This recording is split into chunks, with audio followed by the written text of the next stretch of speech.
नमस्कार विद्यार्थी मित्रांनो, काल आणि परवा मागील 2 लेक्चरमध्ये आपण घातांक या विषयावरील नियम व भरपूर प्रश्न बघितले. आज पण आपण पुढील काही महत्त्वाचे प्रश्न, जे प्रश्न अवघड असतील किंवा परीक्षेच्या दृष्टीने गरजेचे असतील ते प्रश्न आपण घेऊया. तत्पूर्वी मागील 2 लेक्चरमध्ये जर तुम्हाला एखादा प्रश्न समजला नसेल माझ्या सांगण्यातून, तर तुम्ही मला तो पुन्हा पाठवू शकता किंवा मला कमेंट बॉक्समध्ये सांगा. मी दुसऱ्या दिवशी परत तो प्रश्न रिपीट करेल. ठीक आहे. आणि आणखी पण तुम्हाला घातांकाचा सराव करताना जर तुम्हाला एखादा प्रश्न अडला असेल, तुम्ही मला टेलिग्रामला पाठवू शकता. मी माझे युजरनेम खाली डिस्क्रिप्शन्समध्ये देऊन टाकेल. ठीक आहे. उदाहरण 26.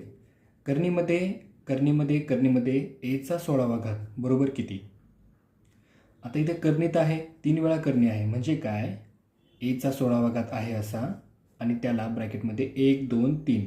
इथे काहीच नाही म्हणजे इथे किती आहे? 2 आहे. म्हणजे 1/2 गुणिले 1/2 गुणिले 1/2 3 वेळा बरोबर एचा 16वा घात भागिले, आता हे सगळे 16ला भागाकारात जातील. 2 गुणिले 2 गुणिले 2 बरोबर एचा 16वा घात भागिले 2 दुणे 4 दुणे 8, 8 दुणे 16 एचा वर्ग, हे याचे उत्तर असेल. उदाहरण 27. करणीत 3, त्याच्या आतमध्ये परत करणीत 4चा 6वा घात बरोबर किती? 4चा 6वा घात आहे तसा कंसामध्ये पहिली करणी 1/2 गुणिले दुसरी म्हणजे 1/2, परत तिसरीमध्ये करणी 3 आहे म्हणजे 1/3 बरोबर. आता इथे 4 आहे आणि 4 एका संख्येचा वर्ग आहे, 2चा वर्ग आपण त्या फॉर्ममध्ये पण लिहू शकतो. म्हणून 2चा वर्ग गुणिले 6 गुणिले 1/2 गुणिले 1/2 गुणिले 1/3 आपण या स्वरूपात सुद्धा लिहू शकतो बरोबर. 2 2 गेले, 2 त्रिक 6, 3 3 गेले, 2चा 1वा घात बरोबर 2, हे याचे उत्तर असेल. उदाहरण 28. घनमुळात 3, 2चा 8वा घात गुणिले 2चा वजा 2रा घात पूर्ण कंसाचा घात 2, याचे उत्तर काय असेल? बरोबर 2चा 8वा घात गुणिले 2चा वर्ग 2चा वजा 2रा घात म्हणजे काय? 1/2चा 2रा घात पूर्ण ब्रॅकेटचा वर्ग, परत पुन्हा ब्रॅकेटचा. करणी आपण घाताच्या स्वरूपात लिहूया. आता इथे करणीमध्ये 3 आहे म्हणजे घाताच्या स्वरूपात काय येईल? 1/3 बरोबर 2चा 8वा घात. आता इथे 2चा 8वा घात भागिले 2चा 8वा घात भागिले 2चा 2रा घात बरोबर एचा घात बी चा घात सी बरोबर एचा घात बी इंटू सी म्हणजे 2 गुणिले 1/3 बरोबर. पायासारखा आहे, मध्ये भागाकाराची क्रिया आहे म्हणजे घातांकामध्ये काय होईल? वजाबाकी होईल. म्हणजे काय? 2चा 8 वजा 2 वा घात आणि या दोघांमध्ये गुणाकार म्हणजे 2/3. 2चा 8 वजा 2 6वा घात गुणिले 2/3 बाहेरून आहे असे बरोबर. 2चा 3 दुणे 6, 2 दुणे 4, 2चा 4था घात. 2चा 4था घात किती आणि 16. उदाहरण 29. करणी 3, 2चा 6वा घात गुणिले 125चा वर्ग. ठीक आहे. 2चा 6वा घात गुणिले 125ची फोड आपण कशी करू शकतो? 125 हा 5चा घन आहे, 5चा घन आणि त्या पूर्ण संख्येचा वर्ग. आणि करणी 3 आपण घात स्वरूपात कशी लिहू शकतो? 1/3 बरोबर 2चा 6वा घात गुणिले 3 एचा घात बी चा घात सी बरोबर एचा घात बी गुणिले सी म्हणजे 5चा घात 3 दुणे 6.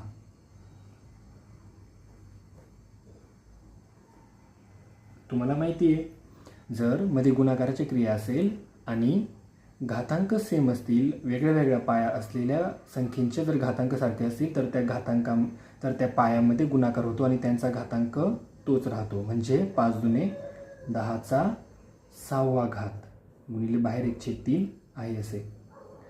आता एचा घात बी चा घात सी बरोबर एचा घात बी गुणिले सी, त्या नियमानुसार 10चा 6 गुणिले 1/3 घात बरोबर 3 दुणे 6, 10चा 2रा घात, हे याचं उत्तर असेल. पण आपण हे पुढे सिम्प्लिफाय पण करू शकतो.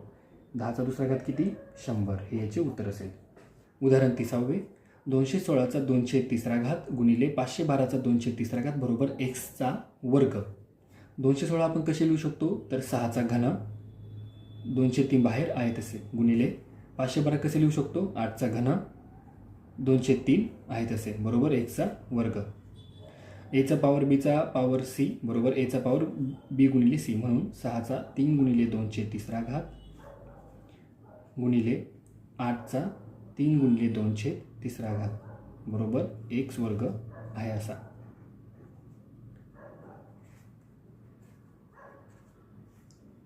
सहाचा 3 गेले, 6चा वर्ग गुणिले 3 गेले 8चा वर्ग बरोबर एक्सचा वर्ग. आता इथे पाया वेगवेगळा आहे, मध्ये गुणाकारची क्रिया आहे, परंतु घातांक सारखे आहेत. मग पायांमध्ये काय होईल गुणाकार होईल. 6 48चा वर्ग बरोबर एक्स वर्ग. जर मध्ये बरोबरची क्रिया असेल आणि जर घातांक एकमेकांना सारखे असतील दोन्ही साईडचे तर त्यांचे पाया पण सारखे असतील, म्हणजे एक्सची व्हॅल्यू काय आली 48. उदाहरण 31 वजा 3/5चा वर्ग या संख्येची आपल्याला गुणाकार व्यस्त संख्या काढायची. याची गुणाकार व्यस्त संख्या दोन प्रकारे आपल्याला लिहिता येतील. एक काय 1 वजा 3/5 पूर्ण ब्रॅकेटचा वर्ग, 1 वजा 3/5चा वर्ग, किंवा वजा 3/5 आहे असा घातांक जर धन असेल तर तो ऋण करायचा -2, किंवा अंश आणि छेदामध्ये आदला बदल करायची आणि घातांक तोच ठेवायचा, धन असेल तर धनच ठेवायचा. म्हणजे काय 5/3चा वर्ग. हे तिन्ही याची उत्तरं असू शकतात. उदाहरण 32 0.00000064 बरोबर 6.4 गुणिले 10चा 1/10. तर एक्स बरोबर किती? हे उदाहरण आपल्याला कसे सोडवायचे, घाबरायचे काही कारण नाही. तर इथे आपल्याला 6.4 दिसत आहे बरोबर, आणि जर या साईडला पण आपल्याला 6.4 म्हणजे इथं पूर्णांक आणायचा असेल तर पहिले इथे पूर्णांक किती दशांश सोडल्यावर येतो मोजून घेऊया. 1 2 3 4 5 6 7. जर आपण उजवीकडे दशांश चिन्ह जर आपण उजवीकडे सरकवत असेल तर 6.4 गुणिले 10चा वजा 7वा घात, कारण आपण 7 घरं सरकवले तर वजा 7वा घात लिहायचा. दर मूळ संख्येमध्ये जर आपण दशांश स्थळे डावीकडे सरकवले तर 10चा घात हा धनमध्ये लिहायचा. ठीक आहे, ऋणामध्ये कधी लिहायचा धनमध्ये कधी लिहायचा समजलं. जर दशांश चिन्ह आपण उजवीकडे सरकवले आहे त्या संख्येमध्ये तर 10चा घाता वजा 7वा घात लिहायचा, आणि म्हणजे ऋण लिहायचं थोडक्यात. इथे 7 आहे म्हणून 7 सांगतोय. आणि जर आहे त्या संख्येमध्ये आपण दशांश चिन्ह जर डावीकडे सरकत गेलो तर 10चा घात हा धनमध्ये लिहायचा. ठीक आहे, बरोबर 6.4 आहे तसे गुणिले 10चा 1/10 घात. आता 6.4 हे 6.4 एकमेकांना कॅन्सल होते. तुम्ही कोणतेही 6.4 एका साईडला न्या किंवा हे 6.4 त्या साईडला न्या, हे कॅन्सल होतील, डिवाईडलाच जातील दुसऱ्या 6.4ला. मग आता पायासारखं 10चा वजा 7वा घात बरोबर 10चा 1/10 घात. हे दोन संख्या उरल्या फक्त. मध्ये बरोबर चिन्ह दोन्ही साईडला 10 पायासारखा आहे, त्यामुळे घातांक एकमेकांना सारखे असतील. म्हणजे काय -7 बरोबर एक्स. एक्सची व्हॅल्यू काय आली या प्रश्नामध्ये -7. उदाहरण 33 32.85 बरोबर 3285 गुणिले 10चा वजा 2 घात बरोबर आहे. जर वजा 2 घात जर आपण आता इथे 2 घात जर आपण डावीकडे सरकले, ठीक आहे, 2 घात जर तुम्हाला मगाशी काय सांगितले, जर तुम्ही मूळ संख्येमध्ये दशांश चिन्ह जर डावीकडे सरकवले तर 10चा घात हा धन लिहायचा. जर तुम्ही इथे दशांश चिन्ह डावीकडे सरकवले तर 10चा काय येईल 2 घात येईल, धनपूर्णांक. म्हणजे काय येईल 32.85 गुणिले 10चा 2 घात गुणिले हे 10चे वजा 2 घात आहे तसा. 10चा 2 घात गुणिले 10चा वजा 2 घात मध्ये गुणाकाराची क्रिया म्हणजे काय होईल 32.85 गुणिले 2 दशांश. आता इथे दशांश चिन्ह इथे होते, 2 घरे मी डावीकडे सरकवले म्हणून 10चा धन घातील 2 घात गुणिले हे 10चा वजा 2 घात आहे असा येईल. ठीक आहे, आता पायासारखा मध्ये गुणाकाराची क्रिया म्हणजे घातांकामध्ये काय होईल, बेरीज होईल. म्हणजे दहाचा डोक्यावर काय येईल, 2 अधिक वजा 2. ठीक आहे, म्हणजे काय येईल, 2 अधिक वजा 2 म्हणजे काय, 2 वजा 2, 2 वजा 2 0. 10च्या कोणत्याही संख्येच्या डोक्यावर जर 0 असेल तर त्याची व्हॅल्यू काय आहे, 1. म्हणजे इथे 32.85 एवढी संख्या उरेल. आहे इथे 32.84. याचे उत्तर म्हणजे हे बरोबर आहे. पुढे तुम्ही काय म्हटले, म्हणून 0.03285 बरोबर 328.5 गुणिले 10चा x². तर x बरोबर किती. आता आपण ही संख्या या स्वरूपात मांडू शकतो. इथे आपल्याला काय करायचं आहे, 328 नंतर दशांश चिन्ह आहे, म्हणजे 1 2 3 4. आपल्याला 4 घरं कुठे सरकायचे, उजवीकडे. तुम्हाला मी मगाशीच काय म्हटलो, जर 4 घरे आपल्याला उजवीकडे सरकायचे असतील, ठीक आहे त्या दशांश चिन्हापासनं जर तुम्हाला मूळ संख्येमध्ये उजवीकडे जर दशांश चिन्ह सरकायचे असेल तर 10चा घात हा नेहमी ऋण लिहायचा. इथे आपल्याला 4 घरं सरकायचे म्हणजे काय येईल, 328.5 गुणिले 10चा वजा 7वा घात.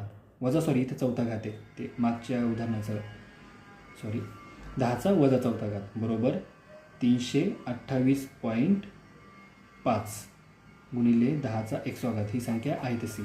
झाल्या दोन्ही साईडला 328.5 आले, ठीक आहे.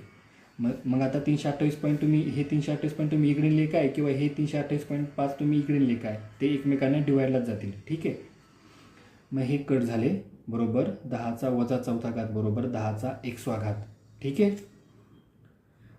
पायासारखा आहे, मध्ये बरोबरी चिन्ह आहे, त्यामुळे घातांक पण एकमेकांना बरोबरीत असतील. वजा 4 बरोबर x ची व्हॅल्यू आली वजा 4. उदाहरण 34.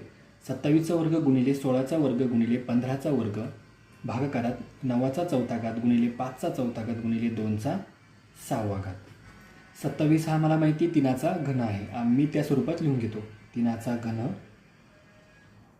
चा वर्ग गुणिले 16 हा 2चा 4था घात आहे, 2चा 4था घात चा वर्ग गुणिले 15ची पुढ मी कशी करू शकतो, 5 गुणिले 3 म्हणजे काय, 5चा वर्ग गुणिले 3चा वर्ग भागाकारामध्ये 9 कोणाचा वर्ग आहे, 3चा वर्गचा 4था घात गुणिले 5चा वर्ग गुणिले 2चा 6वा घात बरोबर a चा पॉवर b चा पॉवर c बरोबर a चा पॉवर b गुणिले c म्हणजे 3चा पॉवर 3 दुने 6, 3चा 6वा घात गुणिले 2चा पॉवर 4 दुने 8. याचप्रमाणे इथे सुद्धा गुणिले 5चा वर्ग गुणिले 3चा वर्ग भागाकारात 3चा पॉवर 4 दुने 8 गुणिले 5चा पॉवर 2 गुणिले 2चा घात 6. ठीक आहे, इथे 5चा वर्ग गेले, 2चा 8वा घात मधनं 2चा 6वा घात गेला, इथे 2चा वर्ग उरला. ठीक आहे, 3चा 6वा घात गुणिले 3चा वर्ग घात मध्ये गुणाकाराची क्रिया आहे, त्यामुळे घातांकामध्ये बेरीज होईल. इथे काय होईल, 6 अधिक 2 8, वरती काय होईल, 3चा 8वा घात उरेल. 3चा 8वा घात 3चा 8वा घात गेला, म्हणजे फक्त आपल्याकडे काय उरला, 2चा दुसरा घात. 2चा दुसरा घात काय आहे, 4 या प्रश्नाचे उत्तर असेल. उदाहरण 35. वजा 2/7चा घात वजा 5 या संख्येचे गुणाकार व्यस्त संख्या कोणते. तर काय करायचं, वजा 2/7चा घात 5 ही या संख्येची गुणाकार व्यस्त संख्या असेल, किंवा अजून एक काय असू शकते, वजा 7/2 ठीक आहे चा घात वजा 5 ही याची गुणाकार व्यस्त संख्या असू शकते. ठीक आहे, जर तुम्हाला इथे घात ऋणामध्ये आहे, जर तुम्हाला घात ऋणच ठेवायचा असेल, ठीक आहे, तर फक्त अंश आणि छेदामध्ये अदलाबदल करायची. आता बघा, ही संख्या आहे, तुम्हाला दशांश चिन्ह पूर्णपणे काढून टाकायचे आहे. मग याचे काय काय उत्तर येतील, तुम्हाला मगाशी मी काय म्हटलो, जर मूळ संख्या जी आहे त्यामध्ये जर तुम्हाला दशांश चिन्ह जर उजवीकडे सरकवायचे असेल, ठीक आहे, जर तुम्हाला उजवीकडे न्यायचे असेल तर 10चा घात हा नेहमी ऋणमध्ये लिहावा. जर मूळ संख्येमध्ये जर दशांश चिन्ह तुम्हाला डावीकडे न्यायचे असेल तर 10चा घात हा नेहमी धनमध्ये लिहावा. ठीक आहे, इथे आपण आता 1 2 3 4 81 गुणिले 10चा वजा चौथा घात, कारण आपण 4 घरं उजवीकडे नेले, ही मूळ संख्या आहे ना त्याच्यामधून. ठीक आहे. अजून याचे काय उत्तर असू शकतात? 81 हा कशाचा वर्ग आहे? 9चा वर्ग आहे, म्हणून 9चा वर्ग गुणिले 10चा वजा चौथा घात, हे याचे उत्तर असू शकेल. आणखीन याचे काय उत्तर असू शकेल? 9 हा कशाचा वर्ग आहे? तिन्याचा, किंवा 81 हा तिन्याचा कितवा घात आहे? चौथा घात आहे. ठीक आहे. म्हणजे काय येईल? तिन्याचा चौथा घात गुणिले 10चा वजा चौथा घात, किंवा बरोबर तिन्याचा वर्गचा वर्ग गुणिले 10चा वजा चौथा घात, बरोबर एचा घात बी चा घात सी, बरोबर एचा घात बी गुणिले सी. म्हणजे काय येईल? तिन्याचा 2 गुणिले 2 4 गुणिले 10चा वजा चौथा घात. ठीक आहे. याचे किती उत्तर असू शकतात? सगळ्या प्रकारे समजून सांगितले. उदाहरण 37. 0.02025 भागिले 1000 बरोबर 2025 गुणिले 10चा वजा 8वा घात. तर 202.5 भागिले 1000 बरोबर 2025 गुणिले x. तर x बरोबर किती? आता या ठिकाणी 1000ने जर 202.5ला भाग दिला तर दशांश चिन्ह 202 नंतर आहे ते 3 घरे डावीकडे सरकेल, बरोबर 1 2 3, म्हणजे 2च्या पूर्वी. म्हणजे काय येईल? 0.2025 बरोबर 2025 गुणाकारात x. आता 0.2025 बरोबर 2025 गुणिले x. ठीक आहे. 0.2025 आपण 2025 या स्वरूपात आणू. काय करावं लागेल आपल्याला? दशांश चिन्ह आपल्याला उजवीकडे सरकावं लागेल. किती घरं उजवीकडे सरकावं लागेल? 4 घरं उजवीकडे सरकावं लागेल. म्हणजे आपली उत्तर काय येईल? 2025 गुणिले 10चा वजा चौथा घात. 10चा वजा चौथा घात का लिहिला? तुम्हाला मी मागाशी सांगितले, जर मूळ संख्येमध्ये आपल्याला दशांश चिन्ह जर आपल्याला उजवीकडे सरकायचे असतील तर ती संख्या गुणिले 10चा, म्हणजे जिथे दशांश चिन्ह तुम्हाला जेवढे घरं सरकवायचे आहेत तेवढे घरं 10चा घात ऋण लिहावा. ठीक आहे. आणि जर मूळ संख्येमध्ये तुम्हाला दशांश चिन्ह डावीकडे सरकायचे असतील तर 10चा घात हा तुम्ही धन लिहावा. ठीक आहे. जेवढे घरं सरकले तेवढे, बरोबर 2025 गुणाकारात x. आता हे 2025 जर तुम्ही डाव्या साईडला आणले, ठीक आहे, तर याला भागाकार जातील, म्हणजे हे कॅन्सल होतील. उरले काय आपल्याला? 10चा चौथा घात बरोबर x. ची व्हॅल्यू काय आली मग? 10चा चौथा घात. उदाहरण 38. वजा 3/5चा घात 4 गुणिले 625/81. आपण परवा दिवशी एक नियम बघितला, ऋण संख्येचा घात हा जर समसंख्या असेल तर त्याचे उत्तर हे नेहमी धन येते, आणि ऋण संख्येचा घात हा जर विषम संख्या असेल तर त्याचे उत्तर हे नेहमी ऋण येते. ठीक आहे. म्हणजे निगेटिव्हमध्ये येते. ठीक आहे. आता इथे वजा 3चा घात किती आहे? 4 आहे. 4 ही कोणती संख्या आहे? समसंख्या. म्हणजे उत्तर काय येईल? उत्तर आपले धन येईल. वजा 3चा 4 चौथा घात किती? 81/5चा चौथा घात 625 गुणिले 625/81. 81 गुणिले 625/625 गुणिले 81. म्हणजे थोडक्यात तुम्हाला लिहूनच दाखवतो. हे सरळ सरळ आता एकमेकांना मल्टिप्लाय होतील, आणि हे सरळ एकमेकांना मल्टिप्लाय होतील, आणि मध्ये भागाकार चिन्ह आहे तसं 625 गेले, 81 गेली. याचे उत्तर आपले काय आले? 1 आले. सेम या उदाहरणासारखे दुसरं एक उदाहरण बघूया. वजा 4/5चा घात वजा 5 भागाकारात 31/25/1024. आता इथे घात आपला ऋणामध्ये आहे, तो आपण धन करून घेऊया. काय करावं लागेल? फक्त अंश आणि छेदमध्ये अदलाबदल करायची. मग काय होईल? वजा 5/4चा घात 5 भागाकारामध्ये 31/25/1024. ठीक आहे, बरोबर. आता ऋण संख्येचा घात हा जर विषम संख्या असेल तर उत्तर नेहमी काय येते? निगेटिव्ह येते. आणि जर ऋण संख्येचा घात हा नेहमी जर समसंख्या असेल तर त्याचे उत्तर नेहमी काय येते? पॉझिटिव्ह येते, म्हणजे धनसंख्या येते. मग आता इथे वजा 5चा 5वा घात, याचे उत्तर आपले काय होतील? वजा चिन्ह आहे असे येतील, कारण घात विषम आहे म्हणून. 31/25, 5चा 5वा घात आहे 31/25 छेद 4चा 5वा घात किती आहे? 10/24 भागाकारात. आता भागाकाराची क्रिया आहे, हे जर इथे जर गुणाकाराची क्रिया करायची असेल तर अंश आणि छेदमध्ये अदलाबदल होईल. म्हणजे काय होईल? 1024 भागाकारात 31/25. 1024 गेले, 31/25 गेले. आपले उत्तर उरेल -1. उदाहरण 40.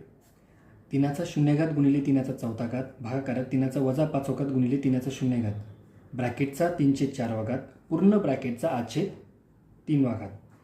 घाबरायचं काय कारण नाही, अगोदर आतला ब्रॅकेट सॉल्व करून घेऊया. 3चा शून्य घात म्हणजे किती? 1. 1 गुणिले 3/4 म्हणजे किती? 3/4 छेद 3चा वजा 5वा घात गुणिले 3चा शून्य घात. 3चा शून्य घात किती? 1. म्हणजे कोणत्याही संख्येचा शून्य घात हा काय येतो?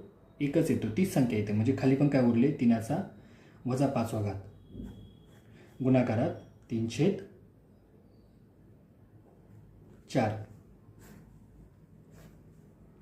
8/3. ठीक. पायासारखा आहे. पायासारखा आहे मध्ये भागाकाराची क्रिया म्हणजे घातांकामध्ये काय होईल? वजाबाकी होईल. 3चा 4 वजा 5. ठीक आहे, असं घातील. मध्ये भागाकाराची क्रिया पायासारखा आहे, मध्ये भागाकाराची क्रिया, त्यामुळे घातांकामध्ये काय होईल? वजाबाकी होईल. 4 वजा हे वजा 5 आहे असे. ठीक आहे. आता एचा घात बी चा घात सी बरोबर एचा घात बी गुणिले सी म्हणजे काय येईल? 3/4 गुणिले 8/3. 3 3 गेले, 4 दुने 8, बाहेर फक्त दुसरा घात उरला बरोबर 3चा 4 वजा वजा काय होईल? अधिक होईल. 4 अधिक 5 किती? 3चा 9वा घात गुणिले बाहेर किती उरले? 2 उरले बरोबर 3चा 9 दुने 18वा घात. हे याचे उत्तर असेल. उदाहरण 41. 1/4चा m+2 घात बरोबर 40 96. 4चा m+2 घात जर आपण अंशस्थानी नेले तर त्याचे चिन्ह बदलेल. जर धन असेल तर ऋण होईल, ऋण असेल तर धन होईल बरोबर 4चा वजा m अधिक दुसरा घात बरोबर 40 96. हा 4चा कितवा घात आहे? 6वा घात आहे. 4चा 6वा घात. 4चा वजा m घात म्हणजे काय? 4 वजा m वजा 2. ऋण संख्येने या संख्येला मल्टिप्लाय केलं काय होईल? ही दोन्ही संख्या धन आहेत म्हणजे वजा m वजा 2 बरोबर 4चा 6वा घात आहे असा. पायासारखा आहे, मध्ये बरोबरी चिन्ह आहे, त्यामुळे घातांक पण एकमेकांना काय होतील? बरोबरच असतील. वजा m वजा 2 बरोबर 6. वजा m त्या साईडला गेल्यावर काय होतील? धन होतील बरोबर m. 6 इकडे आलो काय येतील? ऋण होतील, कारण इकडे पॉझिटिव्ह आहेत. या साईडला आले ऋण होतील. वजा 6 वजा 2 आहे तसे. वजा 6 वजा 2 किती? वजा 8 बरोबर m. आता पुढे बघा, परीक्षेला आपल्याला असे सुद्धा प्रश्न विचारले जातात कधी कधी. 3च्या चौथ्या घाताचे 5वे मूळ काढा किंवा ते फक्त दर्शवा. खालीलपैकी कोणती संख्या अशी आहे? 5च्या 7व्या घाताचे 3रे मूळ. पहिल्यांदा आपण वरचा प्रश्न बघूया. 3च्या चौथ्या घाताचे 3चा घात चौथा त्याचे 5वे मूळ. 5वे मूळ म्हणजे काय? करणीमध्ये काय येईल? 5 येईल, पण ते आपण अशा स्वरूपात लिहू शकतो. ठीक आहे. किंवा हेच आपण करणीत 5 3चा चौथा घात या स्वरूपात लिहू शकतो. आता खाली 5च्या 7व्या घाताचे 3रे मूळ. 5चा कितवा घात आहे? 7वा घात. त्याचे किती मूळ आहे? 3रा घात म्हणजे 5चा 7/3 घात. आणि 3रा घात म्हणजे काय? करणीमध्ये काय आहे? 3 आहे आणि आतमध्ये 5चा 7वा घात आहे. दोन्ही स्वरूपात याची उत्तरं असतील. दोघींपैकी कोणता तरी एकच पर्याय असेल पण. ठीक आहे. उदाहरण 44. 11चा 1/3 घात गुणिले 11चा 1/6 घात बरोबर इथे पायासारखा आहे, मध्ये गुणाकाराची क्रिया आहे म्हणजे काय? म्हणजे घातांकामध्ये काय होईल? बेरीज होईल. 11चा 1/3 घात अधिक 1/6 घात बरोबर 11चा पायासारखा करून घेऊ. 6 1 6 अधिक 3 1 3. 6 अधिक 3 9/7 18 बरोबर 11चा 9 दुने 18 1/2. 11चा 1/2. 11च्या 1/2 म्हणजे काय? करणीत 11. या दोघांपैकी कुठलेही एक पर्याय निवडावे. दोन्ही उत्तर बरोबर आहेत.